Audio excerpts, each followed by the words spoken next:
আসলে আত্মীয়-স্বজন সবাই মিলে একসঙ্গে খাবার খাওয়ার মজাই আলাদা। একসঙ্গে বসে গল্প করার মজাই আলাদা। তাই মাঝে, মাঝে আমরা বন্ধুরা বা আমরা আত্মীয়-স্বজন একসঙ্গে হয়ে যাই।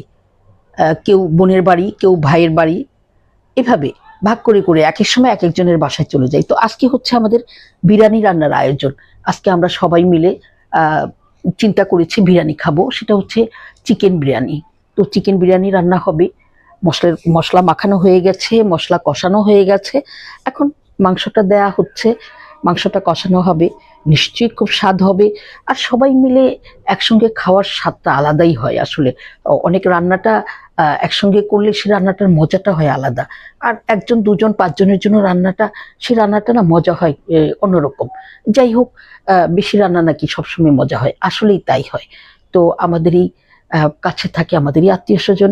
আমরা সবাই মিলে খাবো সেইজন্যেই আজকে বিরিয়ানি রান্না করা হচ্ছে এবং আ কালারটা খুবই সুন্দর হচ্ছে। আ সেন্ট বেরিয়েছে।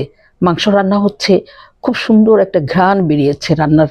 আ এম আ আশা করি মজা হবে। আলহামদুলিল্লাহ খুব সুন্দর রান্না হচ্ছে। ভালো লাগছে দেখে আমার। এই যে চালটা আ মানে কষানো হয়ে গেছে চালটা। এখন মাংসের সাথে মিশানো হচ্ছে। আ মিশানো হলে এটাকে সাইজ করে অর্থাৎ সবগুলোকে একসঙ্গে করে ঢেকে দেওয়া হবে। হয়ে যাবে। তবে আমরা খাবারের ব্যবস্থা একটু অন্যরকম করেছি। আমরা প্লেটে খাবো না। সবাই মিলে একসঙ্গে যেভাবে খায় প্লাস্টিক বিছিয়ে সেটা হচ্ছে সৌদি আরবে। তো আমরা সেই খাবারটা এভাবেই খাবো। এই যে এভাবে রেখেছি।